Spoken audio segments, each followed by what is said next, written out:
Family Tree, Poetry Excerpt, Meniscus by Anne Stevenson. The moon in its two extremes, promise and reminiscence, future and past. Two homes next to each other share a tree that began as a seedling 70 years ago. The homes have many physical similarities, and the couples that live in each house also share a few likenesses. However, their one difference is so immense that no bridge can be built to connect the similarities. When the moon is full, as it is in the painting, the homes and tree glow warmly in the darkness. The light, seeping out from the curtained windows and the overhead porch light, illuminates the scene further, allowing us to see the elderly couples on their porches.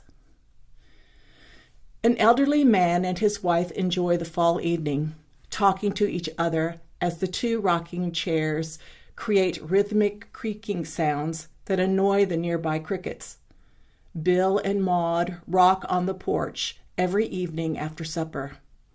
That is until the Minnesota evenings get too cold and force them to remain seated at the kitchen table until the spring thaw can once again invite them back onto their beloved porch. They've had this ritual since they bought the house the first year of their marriage.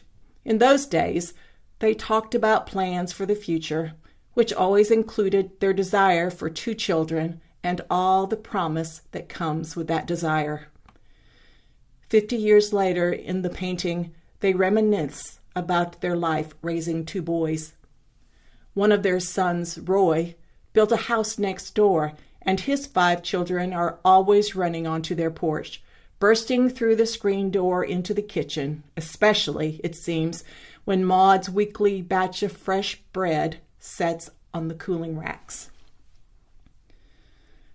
The tree between the 2 houses is vast, so vast that it provides shade for that Minnesota home to the left of it, as well as the Florida house that sits to its right.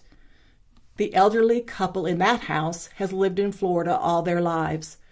They began their married life 15 years earlier than their neighbors in Minnesota, and they also bought a home with a front porch the first year of their marriage. But Charles never did like rocking chairs or talking much, and so Polly has always rocked alone with her hopes, and years later, memories of her life with her 8 children. A few of the children live close by, but the families are not close, separated by years of hurt feelings and unhappy memories. One of the 8 children, Ernestine, moved to Minnesota to escape the memories. She met a man named Roy, and within a year married him. They raised their 5 children in the house they built next door to Roy's parents. In the evenings, before it gets too cold, the children play outside and periodically glance across the yard to wave at their grandparents, Bill and Maud, who are rocking and talking on their front porch.